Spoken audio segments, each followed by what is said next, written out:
thank you so much, Mark, for this very friendly welcome. Also, welcome from my side. It's a pleasure for me, it's an honor for me to be part of this very exciting conference.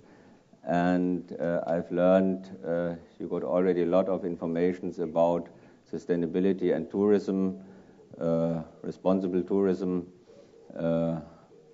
profiles from different concepts, different countries, and so on. So it seems to be that I'm a little bit exotic in this round, but maybe this could be also a little bit helpful for bring some new aspects in this program, and I will give you, as mentioned, a brief overview about our corporate concept, about CSR at Volkswagen Group. I think it would be very helpful if you have any question, please don't hesitate to interrupt me immediately. I will start a dialogue. I will discuss with you. It's, in my opinion, much more valuable than I bring my presentation at the end. Unfortunately, I have to leave at 2 o'clock, so this will be the limit of the time. But all the other things we can have a very open and interesting discussion.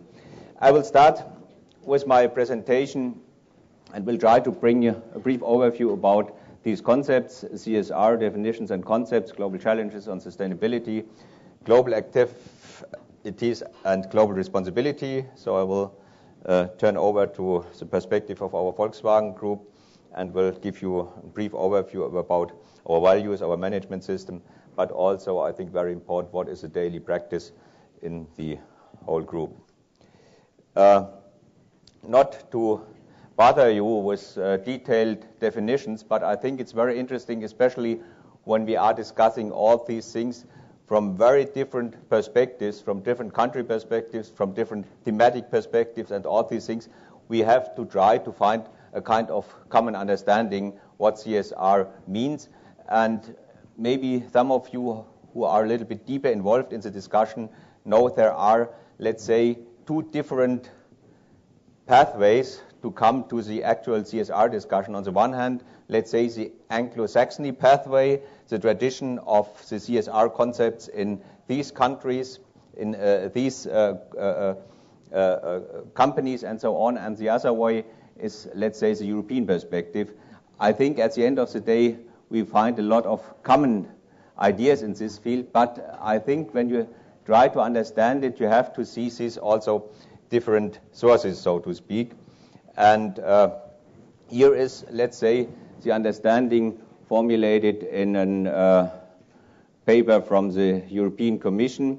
And the most important thing of this definition is just only the one that we do all these things beyond compliance, so to speak. So they are parts of our strategic core activities on the one hand, but they are voluntary based. It's more than legal requirement. I think this is the main idea of CSR in this field. And there you have a very, very short, typical American definition of CSR. Corporate social responsibility is a commitment to improve community well-being through discretionary business practices and contributions of corporate resources. We all know, but I will this make very, very brief, that there are also some, let's say, typical academic controversies in this field. And some of you may know there is a fascinating, very short, very brief definition from Milton Friedman, the business of business is business. And on the other hand, you see there, I want not to go into the detail, a definition from, for example, actually Michael Porter and Mark Rama, where they are discussing that there is a false dichotomy when you make a differentiation between economic and social objectives. I think this is really the great progress in the CSR discussion to combine these approaches and to see there is a complementary development because you can, as a company, and I will show it from the perspective of a company like Volkswagen, you can't, so to speak, in an isolated way try to bring it to a successful business pathway. It's necessary to be in an intensify interaction with your neighborhood, with other stakeholders, and this is, so to speak, the ground for a good business development. And therefore, in my opinion, let's say, in a way, Milton Friedman is jumping too short. So it's necessary to see this in a broader environment. To sum it up, for a starting point, in my point of view, CSR can be seen as a new form of business governance. And this means CSR is more than legal compliance, and therefore CSR is necessarily, as I pointed out already, voluntary in basic parts and not a matter of regulatory effect. And it is therefore, and this is also very important, competitive driven. In my opinion, it's really an advantage of competition when the CSR performance of a company is doing well. CSR requires and promotes transparency and accountability, and thereby leads to new internal corporate control systems and also information systems. And I think this is very important, is dialogue-oriented internally with our internal stakeholders and also externally with a systematic integration of stakeholder dialogues. CSR integrates, and this is the tradition I pointed already out, CSR integrates the earlier philanthropic approach while going beyond it with a value-based and strategy-based component. And it's tied up with the company's economic core processes. And this is, I think, very important for the issues discussing in this conference here. To say it also very brief, in my opinion, CSR has a global perspective or has no perspective. Because in a globalized world, all our activities must seen from the perspective of these process of globalization. But this means also that our activities, our community involvement as a global company are very, very strong localized. So I will show you later that the understanding of CSR for a company like Volkswagen means in a concrete way that we are active as CSR, for example, in a very different way in countries like Argentina, Brazil, China, South Africa, and so on. So I think this is a kind of a very complementary development. It's very interesting also to act in a way like this, that we are on the one hand acting as a global company with global common values and so on, and the concrete projects are running at a very localized basis because nobody knows better how we can organize this exchange between the stakeholders and so on than our colleagues working in the locations in South Africa, in Argentina and Brazil and so on. I think this balance, this form of dialectic between localization and globalization, this is a real driver, this is a real driving force for CSR, especially for CSR like a company than Volkswagen. I think I will, for the time, only give a very brief definition for our understanding. It's a kind of mission statement for our group concerning sustainable development.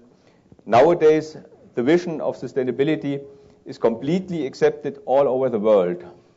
What sustainability development essentially means is that our business practices and the depletion of resources must not compromise the ability of the future generations to meet their own needs. This is a well-known Brundtland definition, some of you may know. Therefore, environmental, economic, and social objectives must be reconciled. I can now tell you hours and hours about the global challenges concerning climate change, resource scarcity, and all these things, so I will do so. If you have any question, please don't hesitate. But here you can only see it is from a study from the World Business Council of Development published last year. There you can see what you may know as the ecological footprint, and I think this is a very plausible understanding way how we can act today economically and environmentally, and how we have to change, because here you see the red line. This is, so to speak, the business as usual, and if we make business as usual for the next, let's say, 20, 30 years, then we don't only need one Earth, so to speak, but we need, as you can here see, for the inhabitants of the world, let's say, nearly 2.5 Earths, and all of you may know this is not plausible. Therefore, we have to find out another development of our economy, of our technological abilities, and so on. And there are different pathways where we can reduce these challenges, reduce CO2 footprint, and so on. I think very important for a company like ours is also a global trend which shows this demographic change. You see not only in Germany but in the world as a whole, completely different pictures of different countries, but in the world as a whole, there we have a strong development that the world population by age cohort shows the population becomes older and older. This is especially for people like me, which are not so young as a lot of the people here in the audience, a good perspective that we are all becoming older and older. Very important is for a company which is responsible for, let's say, producing individual mobility, that we are looking for what happens worldwide. And I think also a very, very strong trend is that the world population is increasingly urban. So nowadays already more than 50% of the world population is living in urban agglomerations, and this development will become stronger and stronger. And therefore, I think 2/3 will live in urban areas in this time, and therefore we need for these areas complete different, let's say, mobility systems, mobility services, and also other mobility products. This is a really challenge for a car producer, and I will show you some of our solution proposals. I think also very, very important for us is a development built up here. The global middle class is rapidly expanding. We have to discuss seriously very different developments in different countries. We have to discuss that there are, on the one hand, critical issues like let's say, a social drift between richer and poorer parts of the population and all these things. But to see it in a really general way, you can observe that in a lot of relevant regions of the world, there you have a growing middle class, and especially in countries which are really relevant. Let's think about China, let's think about India, let's think about the South American countries like Brazil or Argentina or Mexico or whatever you think about. Then you can see there is a rapidly expanding middle class, and this is very important for a car producer because there is no other really very, very stable correlation than the stabilization between personal income and the wish for individual mobility, say, for a car. And therefore you can imagine, all in all, we are not an old-fashioned industry. We have really a very interesting perspective for our industry, but we have also facing the challenges when we are producing cars, when we are delivering individual mobility, we must have in mind that we must radically reduce the emissions, especially the CO2 emissions, and we must be very sensitive with the consumption of different resources. But all in all, this is the idea of this picture. The whole global trend is showing a rapidly expanding middle class, and these are the consumers for individual mobilities. These are the consumers for cars, and these are surely also consumers for tourism, the other important topic of this day. And another very, very important aspect is that we are facing a radical global economic power shifting. And you see here the expected development in 2050, and you can also see here starting China, United States, India, Brazil, Mexico, Russia, Indonesia, Japan, United Kingdom, and we could be lucky, we have the 10th rank also ready for Germany, also in the year 2050. But to be serious, this is really an acting development. It becomes more and more relevant, and you will see when I will show you the figures from Volkswagen that these have already really consequences for our policy, for our strategy. So I give you some figures about the Volkswagen Group. We have now nearly 400,000 employees around the world. We are producing more than 32,000 vehicles per workday, and we have more than 400 different companies. And here, this is very important. We are really a global acting company. We have now 62 locations all around the world. And we have defined, and this is important for the coming up informations, we have defined a clear strategy to become the global automotive leader by the year 2018. And this means for us, and this is important also for my personal task, as Mark pointed out, I'm responsible for sustainability and CSR in the Volkswagen Group. To become automotive leadership means also to become economic and environmental leadership in the global automotive industry. And therefore, we have to be competent, especially also in alternative powertrains, in alternative mobility concepts, and so on. What means CSR for a company like Volkswagen? And also to find the definition balance between, let's say, sustainability, as pointed out at the beginning of my presentation, and CSR, then in my point of view, you can give really very, very brief definition, and this means CSR is a company's contribution to sustainability development. And we have defined for Volkswagen a very, let's say, simple pyramid. CSR, in our opinion, means at the bottom the daily operational business. We need for the daily operational business what you are calling good management practices, risk management, compliance systems, and so on.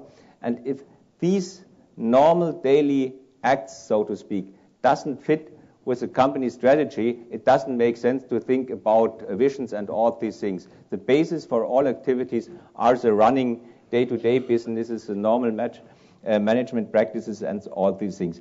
If this works successful, then I think companies are able to put this in a specific strategic approach and to find out innovation opportunities and to turn it in competitive advantages. And at the top of the pyramid, I think then if this strategy runs successfully, the company is able, let's say, to give something back to the society, to the environment of the locations and so on. And this is one of the main reasons that companies have an advantage in terms of reputation. And all in all, in my point of view, reputation is one of the highest values for a company, because maybe some of you know there is a very famous sentence from the famous investor Warren Buffett. He told several years ago, it takes time to build up reputation for more than 20 years, but you can damage it in 20 seconds. And therefore it's so important to be very, very careful with your reputation in the company and to avoid reputational risks. And in my point of view, a stable CSR strategy is one of the main contributions in this direction. These are the group values of Volkswagen: customer nearness, top performance, added value, renewability, and very important for my work, so to speak, respect, responsibility, and sustainability. And we have at a very early stage pointed out a Volkswagen model of sustainability, and there we have defined on the basis of a very intensified exchange of exchange and dialogues with stakeholders like Global Compact, like the World Business Council, like OECD and ILO, our model of sustainability. And very important for Volkswagen, we have at a very early beginning of this discussion already 10 years ago formulate a social charter. And this social charter means that for all divisions, for all locations around the world, we have the same social rights in the company. They are based on the so-called ILO Convention. And complementary to the social pillar of sustainability, we have also outlined an environmental policy, and this environmental policy means for Volkswagen that we have also in all our locations worldwide the same ecological standards, the same standards for water recycling, the same standards for energy efficiency, the same standards for ISO certification, and so on. And also very important, the information and training for the employees at these issues. We have, for so to speak, the third pillar of sustainability of ESG. I told something about social, I told something about environmental, and this is the third pillar, the governance. Therefore, we have also a worldwide existing governance system for the Volkswagen Group with a common code of conduct, with the same treatment of information, for example, with the same occupational safety and health policy, with an anti-corruption system which works very well worldwide, with a whistleblowing system, and all these things you can expect from a company like ours.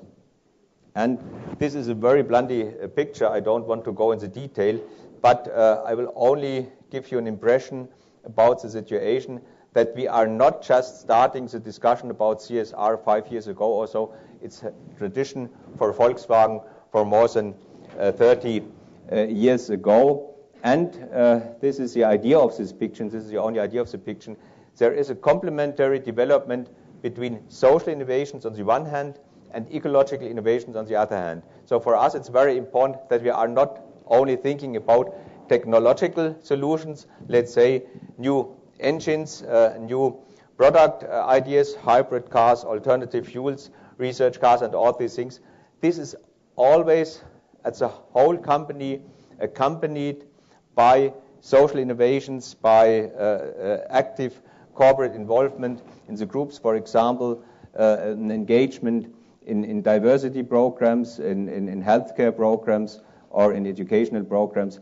And I think this is very important that you find for this region reputational value, as I mentioned, that these both elements are the key elements for a strong corporate culture.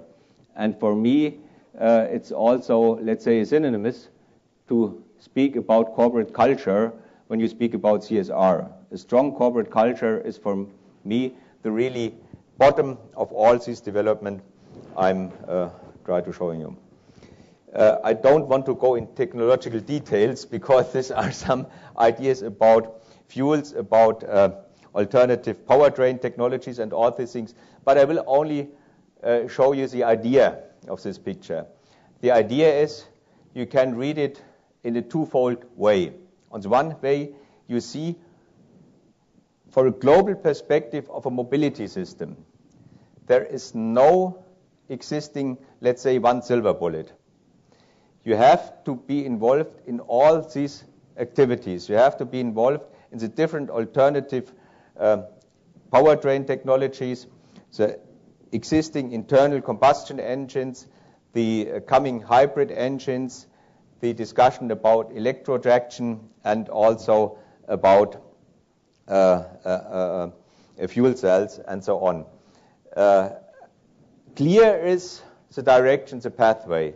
We must define a pathway for the sources of the power, from the fossil power, from oil to renewable sources on the one hand, and we have to go on the pathway step by step from the existing combustion engines up to the e-mobility, the electricity traction. And these are not only ideas, these are not only targets, this becomes more and more for us, let's say, a daily reality. I give you one example. It's a German location. The German location Emden, a very small town. It's at the north coast. There are some advantages you can understand. For example, there we have some wind power and other sources. And up to now, for this plant, we have already 1/3 of the needed power coming from renewable energies. And this shows the direction. This is not the reality for all our locations I mentioned, but this is an example where we will go on. And it becomes more and more important, but it depends on the location of the location, nevertheless, because at the north coast you can earn much more wind power than we have a location, let's say, in Hungary or something like this. But it becomes more and more relevant that we make use of all these things.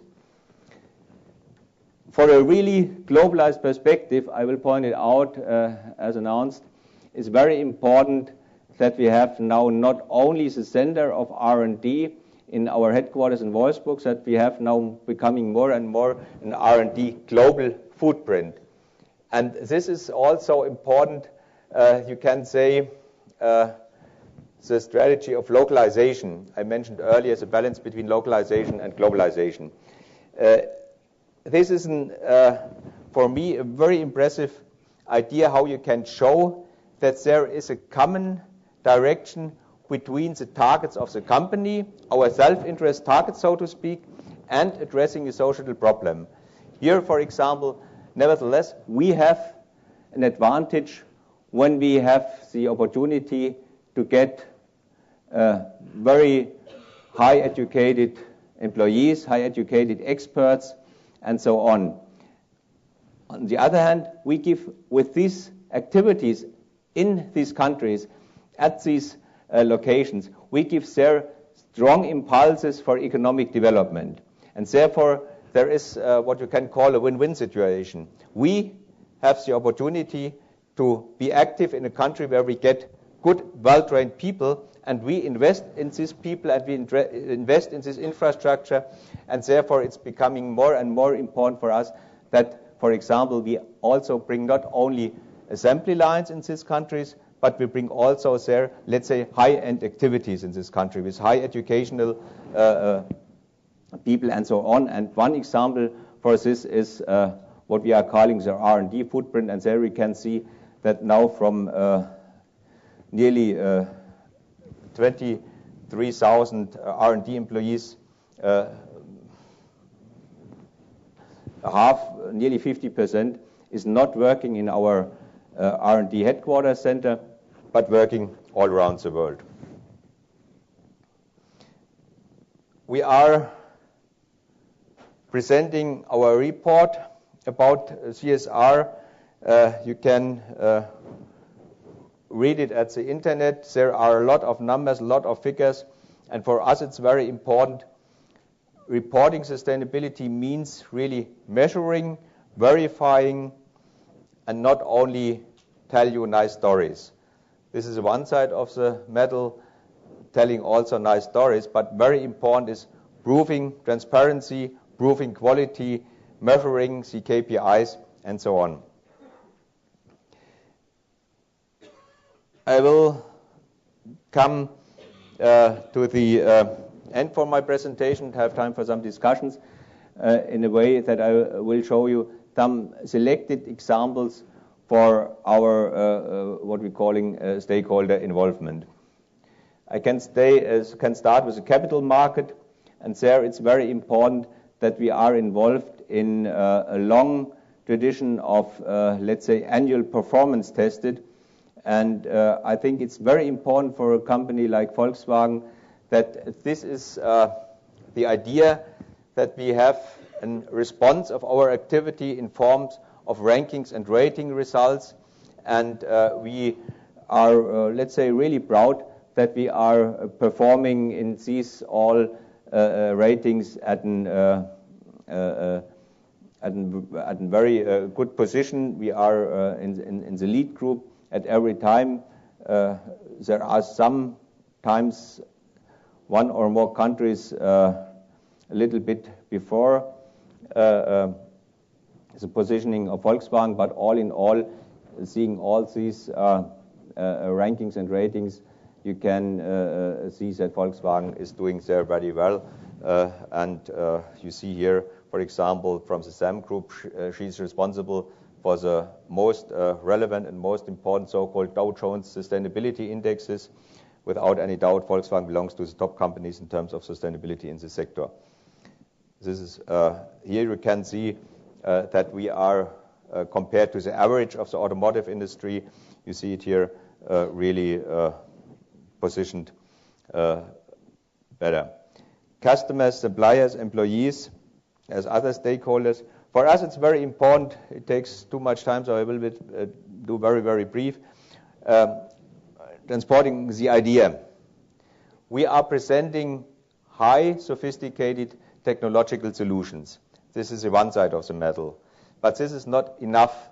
We need to involve the driver, the user of our technological system. So we must make these customers very aware that they can also do a lot of personal activities in saving fuels, in avoiding CO2 emissions, for example. And therefore, we have not only presenting our technological solutions, we have also arising, let's say, a campaign about consumer awareness, so that you find the right combination, not only make use of the technological solution, but use only your own activities, your own abilities in this way, and this is what we are calling under the claim Think Blue. We have also, only without going to the detail, a very good example for a rising project which shows a very strong relationship between Volkswagen and the so-called NABU. This is a German environmental organization, and this is a good example for stakeholder involvement, for stakeholder dialogue, because you see there we have still existing a lot of controversies. Maybe some of you may know we have already a strong, very controversial discussion in Germany about speed limit. And you will see that the position of the car company is that speed limits are not bringing the results which are necessary really to avoid CO2 emissions and so on. And you see on the other hand that NABU is one of the strongest groups, pressure groups, peer groups in challenging speed limits. So it's okay that we have there really a controversy position, but on the other hand we do a lot of things common. We do, for example, together organizing fuel-saving trainings, because, as I mentioned, with Think Blue, it's very important not only to present the technological solution, but also to be active in these training systems.